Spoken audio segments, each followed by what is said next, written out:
and then, Sorry, Paul, you're all set. yeah. Thank you, Seth. We'll proceed on an informational basis until we have our third voting member for a quorum. So let's start with update on Pier 44 Park phases 2 and 3 work. Corey and Christine. Thank you.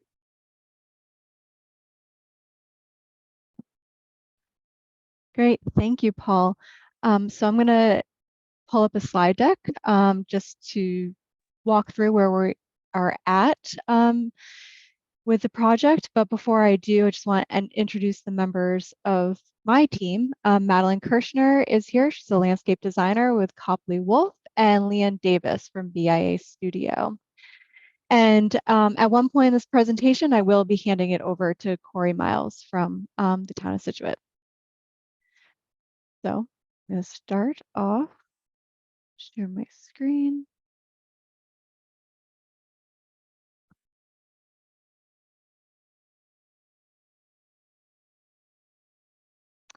Great, okay.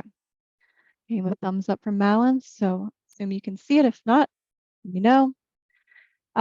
So welcome. It's been a while since we've regrouped with the SHARC committee, with the Pier 44 commission of the SHARC. It was before the April annual town meeting, and at the April annual town meeting, good news for this project, it was approved in terms of $300,000 for CPC funding to go to phase 3 of this project. So I'm going to get into where we're at in terms of phase 2, phase 3, as Paul mentioned. But before I do, I know Dan, others might be on the line or doing this later. And I do want to bring your attention that there is a project website. There's a QR code here, and then this is just a screenshot of what it would look like, for example, on your phone. If you go to the Pier 44 Harbor Park website, there's the project schedule that I'll be presenting tonight, and then the link to the SHARC website, as well as all links to prior SHARC meetings, the public info session documents, etc., design documents, everything should be on the project website. If not, or if you have any questions, please reach out to Corey. Thank you. Project schedule, where are we? So just hit a button that muted my mic. Okay, I'm back. So 2023, we're halfway through. I can't believe it's already June. We're in June 2023. So the first part of this year was all the work and the engagement, the conceptual design work that was done to produce the concept alternatives and get feedback with the questionnaire and public info sessions, pre-application meeting with DEP and CZM, all leading up to the town meeting. That was all phase 1 work. And then April, of course, annual town meeting. And then since then, we've been working on kind of pushing along the design work, design development. And so we get into kind of what we've been up to the last couple months and where we're going in that process. So this dashed line right here, kind of middle of the year, represents that division between work completed and work to be done. A couple things are coming up. On July 12th, we will be meeting with MIPA. So we've kicked off the MIPA review, and we have this pre-filing meeting with MIPA. And it's at that point that we'll have an even better understanding of what's going to come in terms of the environmental permitting process. Excuse me, Christine, could you just tell everyone who MIPA is? Yes. So here, one moment. And I'm only doing this because Ryan could not make it tonight, because I was going to hand it to him at this point, but one moment.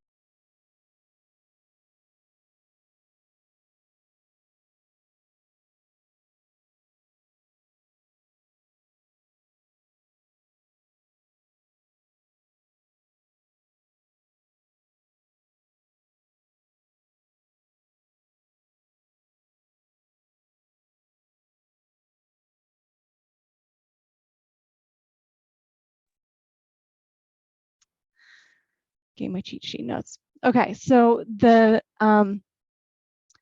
Massachusetts Environmental Policy Act, that's the MEPA. The MEPA review is not a permitting process. MEPA requires public study, disclosure, and development of feasible mitigation for a proposed project. It does not pass judgment on whether a project is environmentally beneficial or whether a project can or should receive a particular permit. Those decisions are left to the permitting agencies. So that's DEP, which Coastal Zone Management, Army Corps, et cetera. MEPA review occurs before Permitting Projects Act to ensure that they are fully cognizant of environmental consequences of their actions. So we will need an approval from MEPA or a letter stating that the project does not apply in order to start the Chapter 91 process.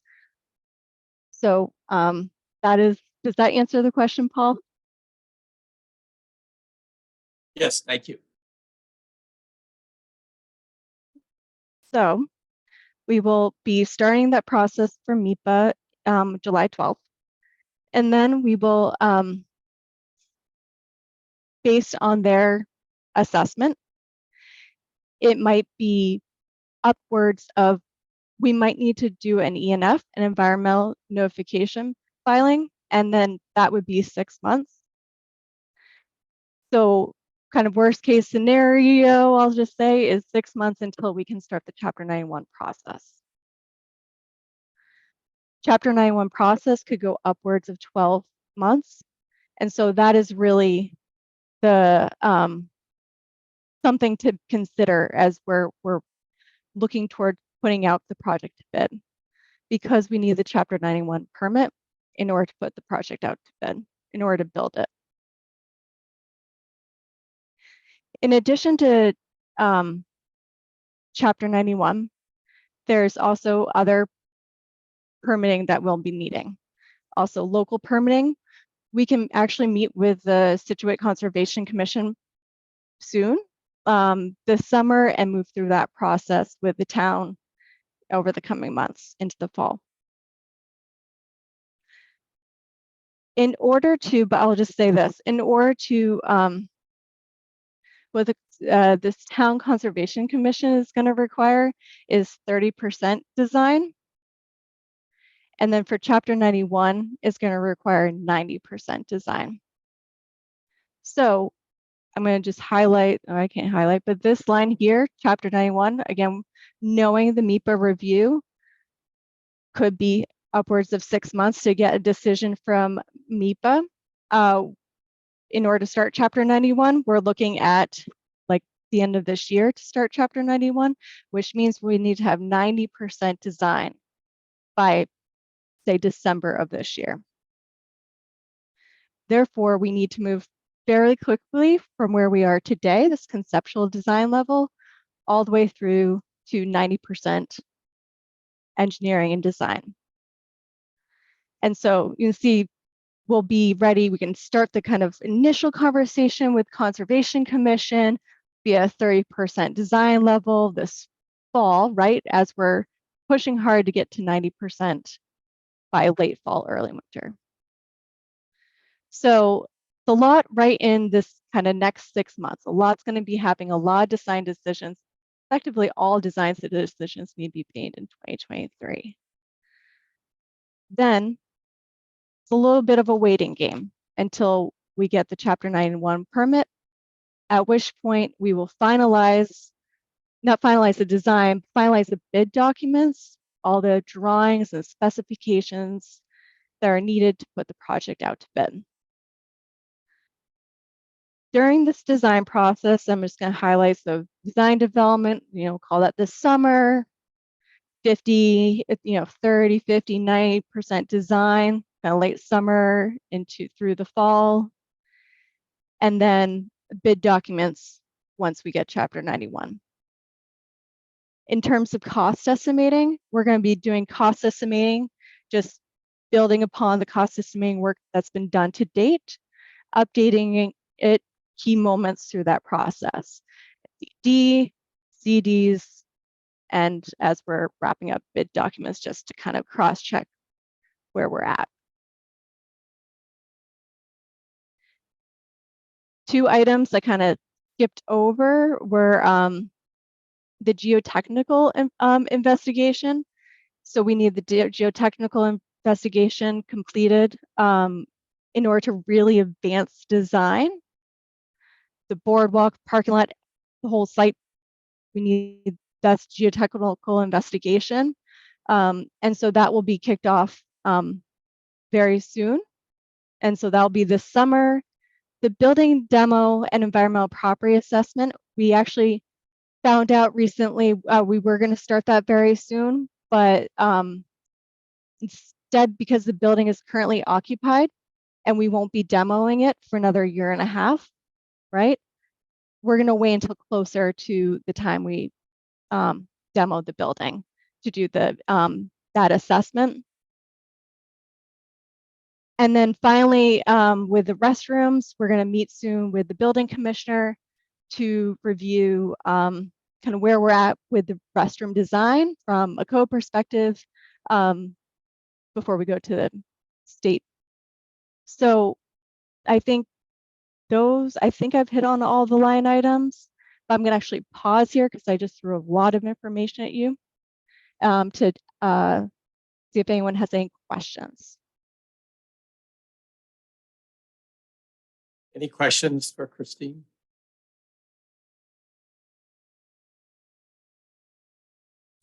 Good. Moving on, I want to talk about the kind of phase 1 and 2 work, and phase 3 work, and what the overlaps are. So in terms of just the schedule.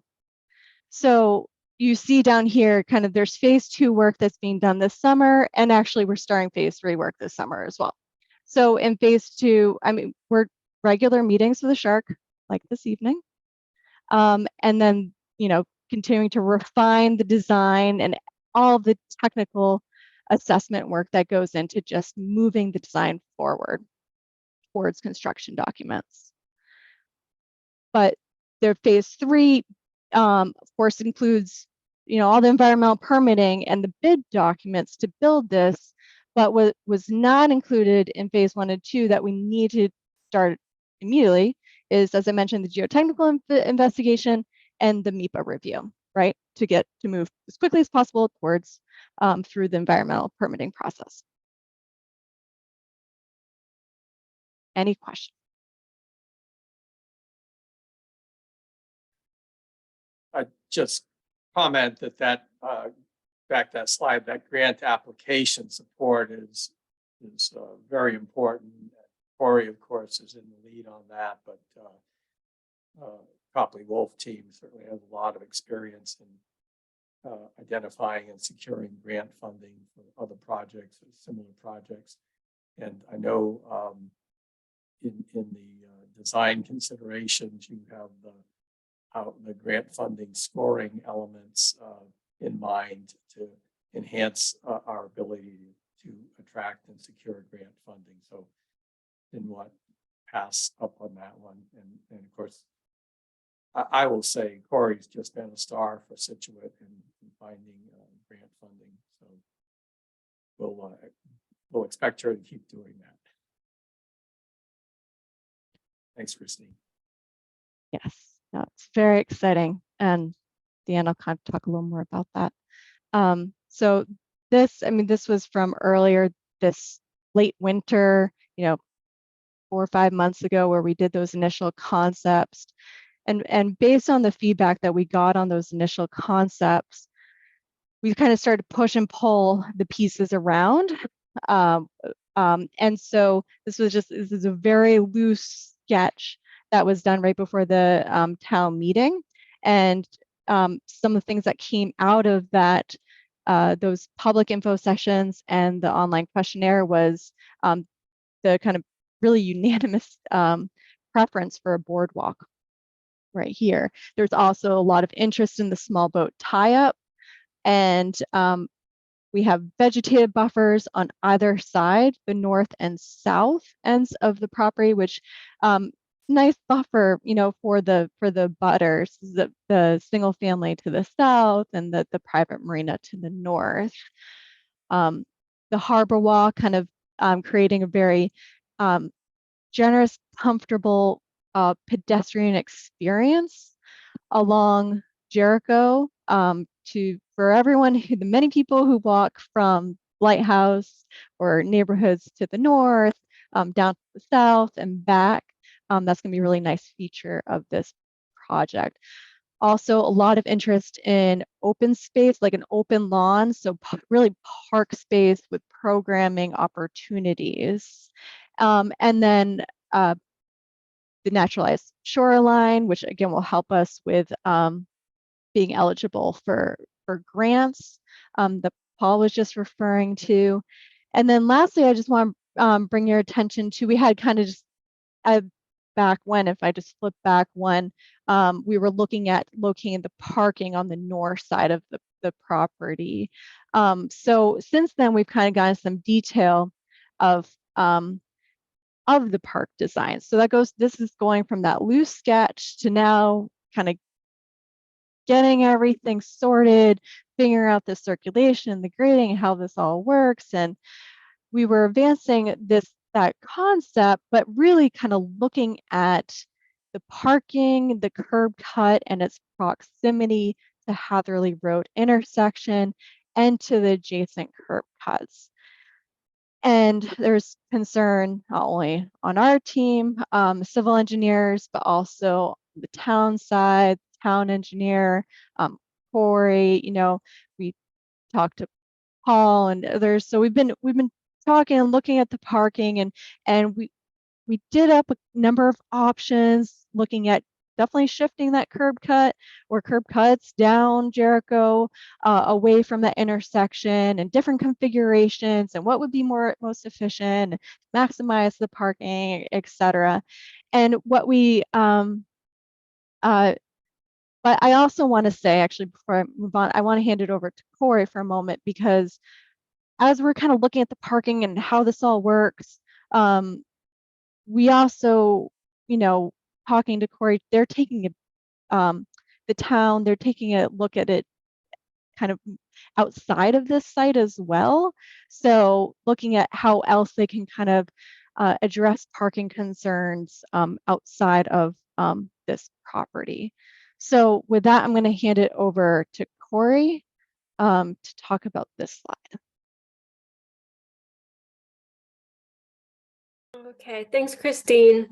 So in terms of parking, it's been, a big concern for a lot of people in town, that not having a big parking lot on the site would result in too much traffic. And so there are just a lot of concerns about reducing the amount of parking that's already there.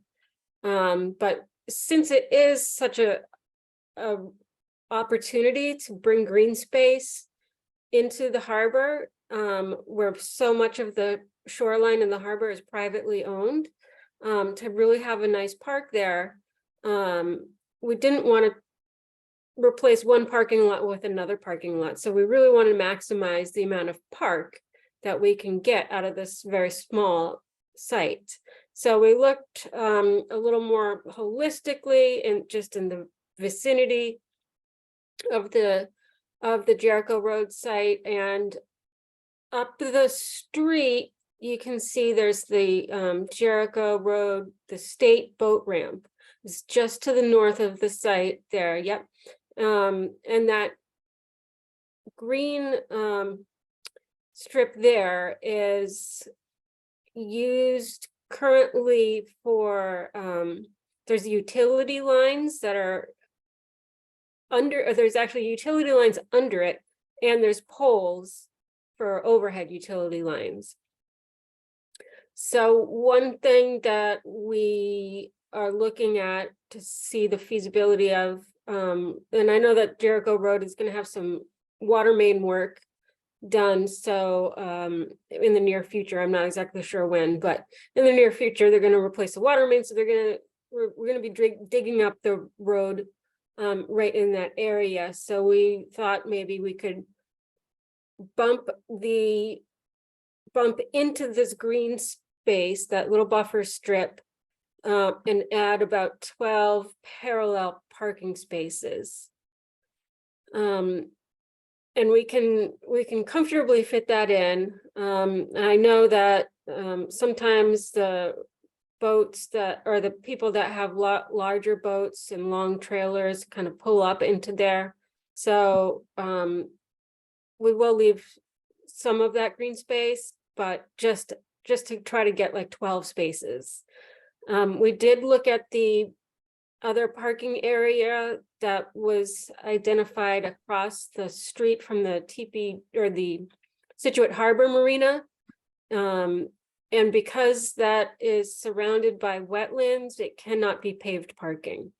So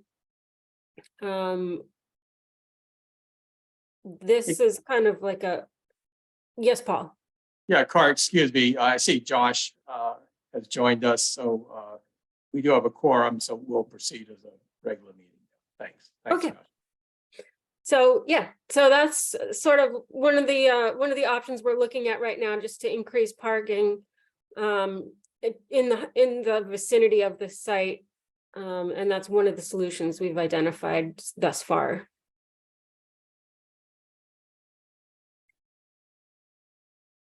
Corey, are you going to talk about on the site as well? Yes. Do you want to go to the next slide? Yes. So I can take it from here. Corey, jump in. Yes. But so kind of building off of the town, looking at parallel parking just down the road by the state boat ramp, we were looked at moving this parking lot from the north side to south side, and talk about that in a minute. But then also, as you can see, looking at parallel parking, parallel spaces, just to get some additional spaces on this site. With all of the kind of the different options we were looking at, this one was the most preferred for a number of reasons. One, just maintaining one curb cut. It promotes creates a safer pedestrian experience. This pink line represents that harbor walk. So it'd just be this one moment that you'd be it creates a kind of pedestrian vehicular conflict zone is what we call it. So that's a nice feature opposed to multiple curb cuts. It also, by tucking it kind of similarly to what we had before, but tucking it all the way to the south side, it really allows for a larger community green. Community green, a larger park area. Also, when you're kind of driving by the frontage, you see quite a bit of park, and then across the park over, to the water, opposed to kind of parking lots blocking that view as you're driving along. And also, I didn't note this before, but where it was previously, it was right in that Hatherley View corridor. And so by moving it to the south side site, move it out of that really important view corridor as you come down Hatherley Road to the ocean. Excuse me, Christine, I think it's 15 head-in spaces. 13. It is. You are correct. So that is one thing that we've been working on, and we should consider. I think the reason it was labeled 13 is, and we'll analyze this as we move forward in the site design, but this moment right actually where it says 13, 15 are currently drawn here, but there's not a lot of depth between the end of that parking lot and the top of the revetment or the shoreline. So I know that's one thing that we're analyzing it and trying to find that right balance. So I think we had said, well, 13, if we can make it 15, that would be great. So we'll kind of report back as that continues to evolve. But you're right, Paul, what's currently drawn on this diagram is 15. And parallel parking on Jericho. Over. And then parallel parking, yeah, 1, 2, 3, 4, 5, 6, 7. But as we've progressed the design, it's actually just shifted slightly. So I think this is what I was just referring to, is that last diagram showed 15, but this shows the 13 with the kind of additional space. Updated survey information, now we better understand the Jericho Road streetscape, and it's just kind of based on that information, kind of shifted the parallel parking based on the utility poles and existing utility poles and the bump outs. So So we're looking at this design, about 20 spaces on site. And then exactly, yeah, we're targeting right now additional 20. 12 on Jericho. Exactly, yeah. And so again, that's where we're at today, is the 20 here and the 12 over there, which is more than, back this spring, we only had 10 to 14, with those 3 concept alternatives, 10 to 14. So 20 really is a nice kind of balancing, I guess, what we've heard from those who said no parking on the site to yes, 10 to 14 feels right, to there's not enough parking. So again, trying to balance everything we've heard. We're now hitting 20 spots with this design. Yeah, if I could just to follow up what Corey said, and you just said, Christine, I mean, you look at this design, it certainly preserves the boardwalk. It has a nice open lawn space. We have nice buffers. We'll have the flood resiliency. And I think, in my view, this is a pretty good compromise to address all the voices we heard for what we want in this park property. So I think it's a pretty good concept. And I know Corey, the town, are continuing to, look at opportunities and stuff. But yeah, I must agree. I think this is a good balance. Hi, this is Dan McGuigan from Advisory. Just a quick question. Yeah. Was there any call from the people you canvassed about this, or thought to given to any launches for paddle boards or kayaks or like a stand for fishing? Because the striped bass tournament in town is an extremely big event, and you have a lot of young kids fishing off the town pier, which isn't the safest thing in the world, but they do it anyways because there's fish over there. But I didn't know if there was any thought to, you could actually provide a safer place for these kids to fish off of this, just with some simple platform up here as well, along the water, and also, a launch again, like much like the private yacht club has down Museum Beach, a launch for kayaks and paddleboards, and possibly the town.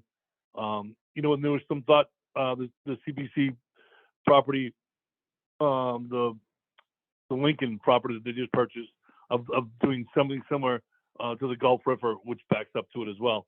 I didn't know if there was any. I see the small boat tie up, and I guess it could possibly tie in with that, not to tie up and tie in too many things.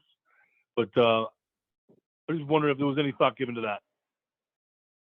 Yeah, no, that's a really great question. And it's something I wanted to address. And so I will be digging into this more at the next meeting with GZA, providing some insight on that. We did hear a lot of interest in kayaks, other small boats being able to tie up, get right to this site, on this site, connect this site to the water sheet.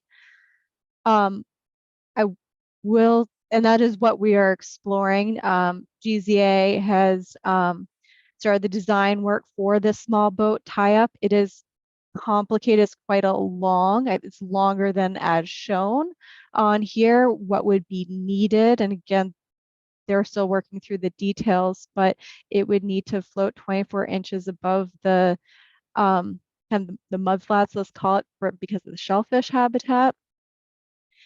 And but we are exploring connecting this float with a gangway connected to the boardwalk. We are meeting again with for the MIPA pre-filing, that meeting on July 12th, and we'll have a better understanding that point if that element in itself is the only thing that would push us to do Chapter 90, to do it to do Chapter 91, which again, as I mentioned earlier, is a long process, right? And the costs of that and this tie up, I think we want to have a better understanding at that meeting from them if that is the element that would kind of trigger that, or if there's other elements. There is an existing the seawall. We are proposing to keep that revetment in place and kind of build up on top of it. And so if that triggers 91, Chapter 91 or not, that if we have to go down that path anyways, yeah, then this small boat tie-up isn't such a kind of significant piece, if that makes sense. No, I see what you mean. Yeah, and so with the one thing I will say is, 2 parcels down there is the state boat, the boat ramp, but as you mentioned, I mean, and as many other people have mentioned, it would be really nice for folks to be able to tie up right at this site. Let's say we end up, not going down that path with that piece. I think you kind of mentioned the fishing, like what can we do with the boardwalk and cantilevers and being able to allow people to get out, and what is that whole experience along that entire boardwalk edge? What is that like? That's something that we'll be detailing in the months to come, and definitely looking for feedback from you all on what makes the most sense for the community. Thank you. Yeah.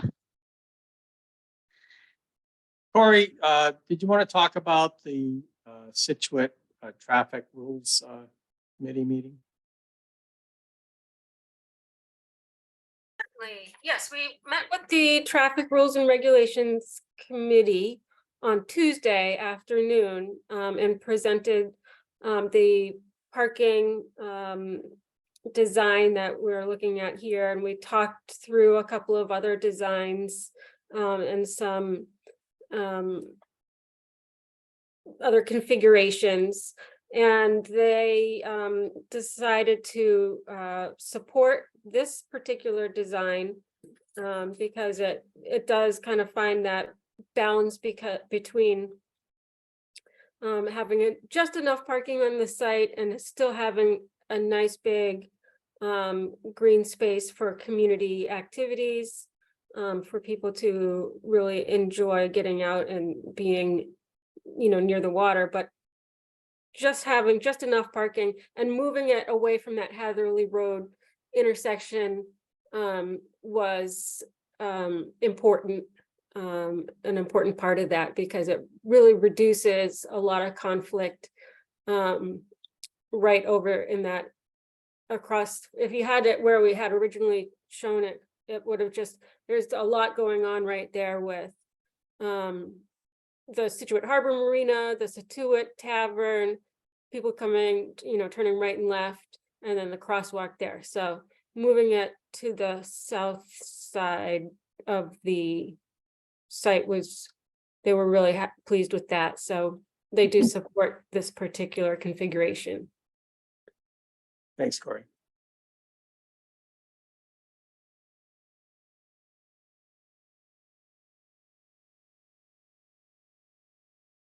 Anything else, Christine?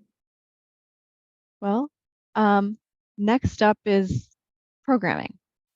And so before I kind of get into that, I'll just say, so this is where we're at with the site plan. I've already mentioned, we need to kind of push and pull, study, in detail, all of these elements. We also want to think about programming, how the site is going to be used. And I'm going to go through programming in two different pieces. One is what's fixed out here. So what we're building in terms of like the actual elements. And so I'm going to go through that first. So we have heard interest in swings, custom swings on the boardwalk, for example, overlooking the water. Just wanted to kind of revisit some of these items with you and see if there was any comments or questions or ideas or any conversation about it. Also, besides creating places for swinging, places to eat, to get food from the tavern across the street, come across crosswalk in the park, place to sit. So picnic tables, other seating elements. We can do some really cool, fun seating along the, the back of the boardwalk, tie it into the grade. So it also serve kind of as a resiliency element. In addition to kind of places to sit, it's also thinking about bike racks, where to tie up your bike, for example. It's conversations about sculptural bike racks. Get, kids or an artist or someone involved in designing a really cool feature that will both be practical for tying up your bike, but could be really a placemaking element that is nowhere else in the world. It's really unique to this park, for example. We could also kind of do similar kind of sculptural or an interactive play elements. Here's an image of play drums, and then this is the mist feature right on Rose Canyon Greenway. Also kind of, again, in terms of fixed elements that we'll be designing to the site. Environmental education elements to kind of learn about, anything from binoculars to look out across the harbor to maybe sculptural features that highlight sea level rise. So, communicating things about the site, this board talking about fish, right? So things we can kind of, again, the details we can get into as we move further in the process, but wanted to take a moment as we're really starting to structure the site and size everything and create enough space around everything that we are accounting for all the right kind of fixed elements.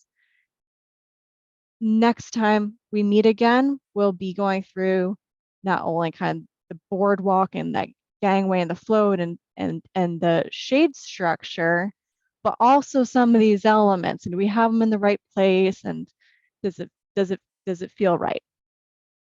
So that's one piece. Before I open up to conversation, I also want to talk about flexible programming. And what I meant by flexible programming, it's accounting for these items, right? Programming opportunities to create different events or activities in the park. But what's different about these pieces is not as kind of fixed in a way. It's just kind of allowing for the space for it to happen. We want to make sure we allow for enough space if there's interest, in some of these items. So I'm going to go through some of these. So one's talked before about lawn games and yoga. And one thing about the lawn is we've kind of really maximized it, and we're not interrupting it with pathways, as we've kind of shown in the past, really trying to maximize that open lawn area so that you can throw a frisbee or, do yoga or have some lawn games, which is not a huge space. So it's not like for a soccer game. This is a passive park. It's not an active park. And so I just want to note that. But we want to make sure we're kind of allowing for the right activities that people envision for the lawn, as well as we have, I don't know if we've discussed before, outdoor movies. That's an element that I think we've heard that could be hosted in this park. Talked about markets before.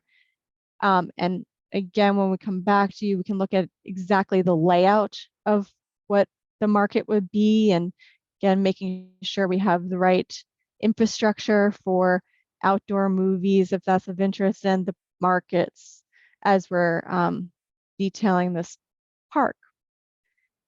Another piece is, I think, pop-up art, envisioning maybe an opportunity for folks to come down to the boardwalk as a group and maybe paint at the harbor. And then this is a form of, is creating space for bocce. Madeline, what is this again? I pronounced it incorrectly, so she'll jump in and correct me. Now I'm stumbling, but Petanka, is that right? It's a Anyone very know? popular Canadian game. And so what's really nice about this versus bocce is that when we say bocce in a bocce court, it's, you have the sides to it and the certain length, and it's infrastructure that if you put in a bocce court, you can't really do anything in that space besides bocce. But if you have this open kind of stone dust area, you can play a bocce essentially, or do other activities when you're not playing bocce. So one thing I wanted to have asked folks was, I heard about shuffleboard, and I want to, as we move forward, think about how we can both incorporate the infrastructure for the activities folks want to do at this park, but design it in such a way that it provides for maximum flexibility. Finally, loose parts play. I don't know if you've heard about it, but a loose parts is, we can have, this shows just the kind of rolling chest, but we can have actually cabinet, lockable cabinet in sight that has either the loose parts play elements where you can actually, there's blocks and you can build out a playground, for example, and then store it in the cabinets, or other things that we, frisbees or whatever that we want to maybe store on site. For folks to use. There's some really cool vendors out there, like this group, but also others that have the cabinet and you can like rent, yoga mats or, balls or etc. So anyway, Cool. with that, I kind of want to pause and see from you all if there's things we're missing or we're off on or any of that when we're thinking about programming. Thanks, Christine. I just wanted to acknowledge that Eric Donovan, who's liaison to Commission on Disabilities, has joined us. Thank you, Eric. We'll also have, I think, historical features, elements, as well as artistic and cultural, all part of the mix, as well as a family friendly. So this looks really good to me. But any questions for Christine?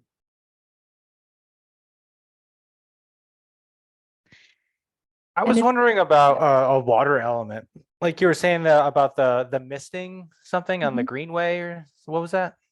Yes. So right here, this misting element. Yeah, I think if we just go back one to the site plan, you can kind of see some people, and again, with the cars, kind of start to get a size of, understand the scale of the site. As we move forward, we're producing kind of eye level renderings to try to understand how these spaces, but you can understand that this, the size of a car, it's not a incredibly big site. And I think we've talked before about splash pads, and that kind of got ruled out. It's kind of a lot for a site like this, but that doesn't mean that we can't have maybe some element that has like the misting, Josh or some water element. And I say that that's kind of still on the table because we will have plumbing to the site. We're looking at plumbing for the restroom. So I think that's still an option. And so we can kind of look at if both from spatially and budget wise, if we can make that happen, if that's of interest. But yes, this is kind of that element that I was referring to. And one thing about that, Christine, is I like elements that are multiple applications. So the misting element could certainly be the artistic or even historic element as well. And I know Patrice has some really good ideas about that. Yeah, because a big piece of that is turn the water off in the winter.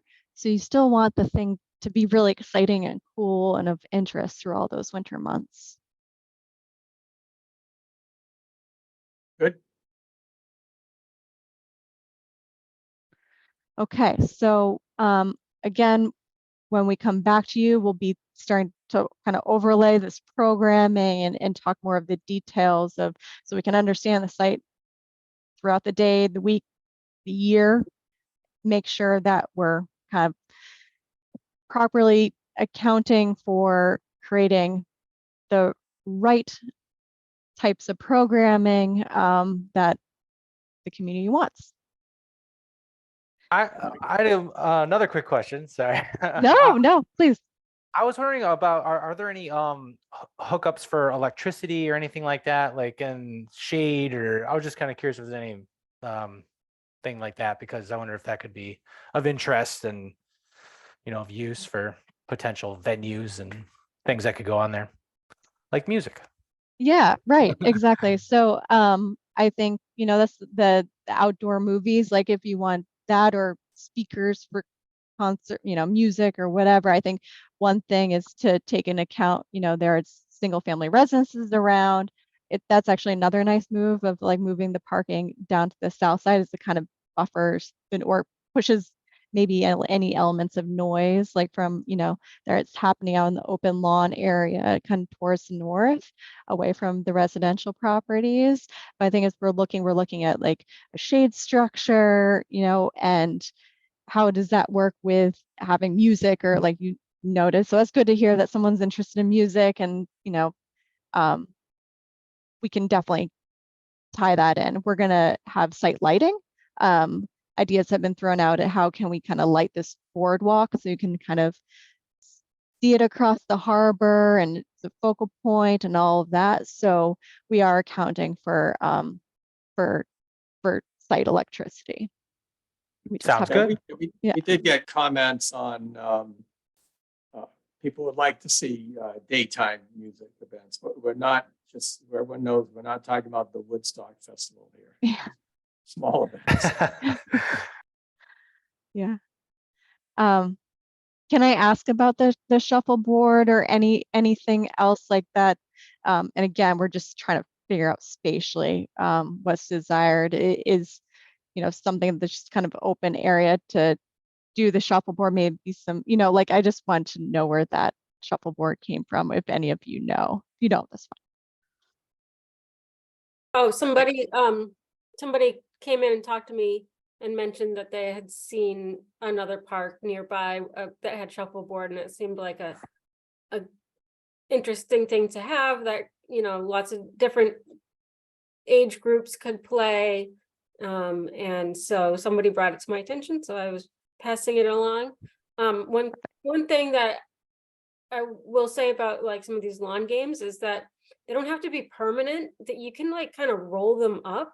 You can buy like they're like these mats almost. So they don't have to, be affixed to the ground and occupying that space necessarily. So that's one nice feature of those lawn games. I think the lawn games are, I'm sorry, this is Dan again. I think the lawn games are a great idea in theory. Having grown up in Situate, and knowing the rambunctious teenage population in this town, and they're always looking for something funny to do, stealing all of that equipment and ruining it would be number one on their list. there's a lot of, I work in Boston, I work in Post Office Square.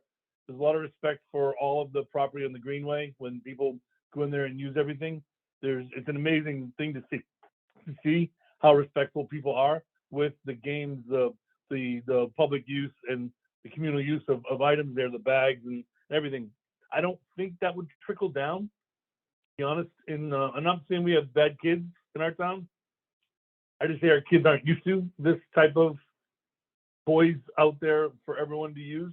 I just think it's just not something that's common to them. A city atmosphere, it's more common. And like I say, the Greenway is a great example of that. I think any type of game or thing that you have would have to be honestly nailed down and permanently there, because otherwise it would get partially stolen, broken, or something like that. And then you have a half broken game. If you're going to have bocce, have the court, have it lined up, but don't leave balls, because they'll just get stolen or ruined or thrown in the water. That type of thing. Shuffleboard, that wouldn't last. I think the idea you go down is create the space and allow people to bring their own tools to play what they want to play. So you create the space, and maybe they play pickleball, maybe they play badminton, maybe they play something else. Maybe they play bocce, maybe they play that other game that you mentioned. And then the winter, I also have to think, if you really want this to work, you got to consider a winter use. You got to consider an outdoor rink for kids to skate in, because this is massive hockey town, massive skating. And if you created that, honest to God, that would get you guys over the hump. If you have an ability to have skating, guys selling hot chocolate, and a good time, and you can do like Christmas pictures, I'll tell you right now, the dual usage of that would be your home run. Again, I'm a big believer in take what the land gives you. Don't try to force too much in it, because you'll be forcing things on the people in the town who they won't want to do. I think if you create the fields, but I'm just speaking from experience, don't give them the tools and the games. Just create the fields and let them do it, and they'll do it. Sorry for going down a rabbit hole, but I just. No, Dan, you know Situate way better than I do, so I very much appreciate all of your input. It's just really helpful for us as designers to know what will be successful from your perspective. Yeah, thank you, Dan. Yeah. Good. Anything else, Christine? Think that's it. Well, I mean, I just kind of going full circle back to what you started with. Like, Right. again, huge shout out to Corey and everything she's done to source funding for this project. And we'll be continuing to work with her and push and pull things, both from programming standpoint, also from a resiliency standpoint, to make this project eligible for upcoming grant opportunities with nature-based infrastructure elements. And that's it.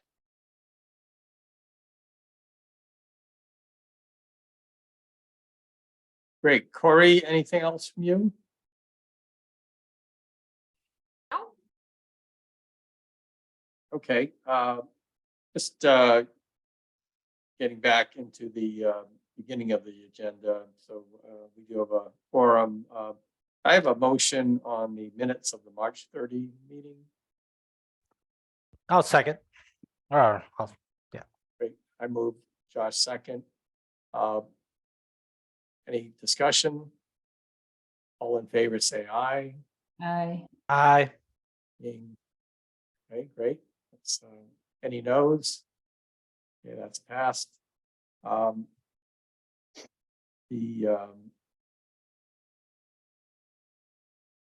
we are proceeding with phase 3. The town will be negotiating with Copley Wolf on that contract, correct, Corey? Yes, we're gonna probably do that after we have the MIPA review so that we know kind of where we need to,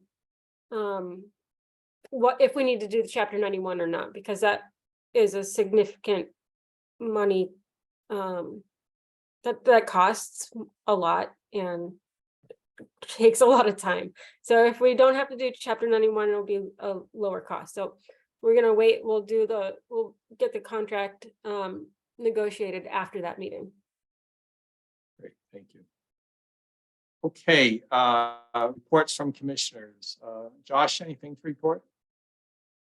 I have nothing to come on to report. Eric, anything? I'm hearing from Eric. Patrice?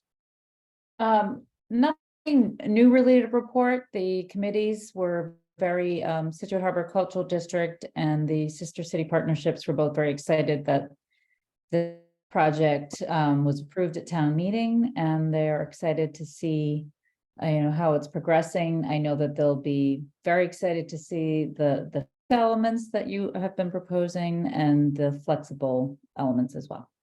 Great, thanks, Patrice. And of course, I do report to economic development on a regular basis on the progress we're making on the park, EDC, and many other of the commissions and groups in town submitted letters of support, and Patrice, you facilitated quite a number of them. Thank you. So that went to the town meeting, so those are all appreciated. We're down to public comment. We have Dan left from the public. Dan, any additional comments? And just Dan's our liaison to CPC. We really appreciate Dan's participation and also the support of CBC at town meeting for the funding and I'm sorry, the advisory committee. So we really appreciate all of them too. Nope, thanks for having me. Yeah, looks like you guys are really putting a lot of thought and care and effort into this. Thank you, Dan. Let's see, anything else for this meeting from anyone? Okay, well, appreciate everyone participating, appreciate Copley Wolf presentation. And as you can see, we've got a really busy summer and fall to keep us moving. And I think we're all excited as we see these renderings, and we'll have a very special park that for generations to come will be used and enjoy. Great, thank you, everyone. I'll ask for a motion to adjourn. I'll move adjourn. Maybe a second. So moved. Second. Second. Any discussion? All those in favor say aye. Aye. I see Josh, Patrice. I say aye. Any opposed? None. Great. Meeting's adjourned. Thank you all. See you next time. Thank you.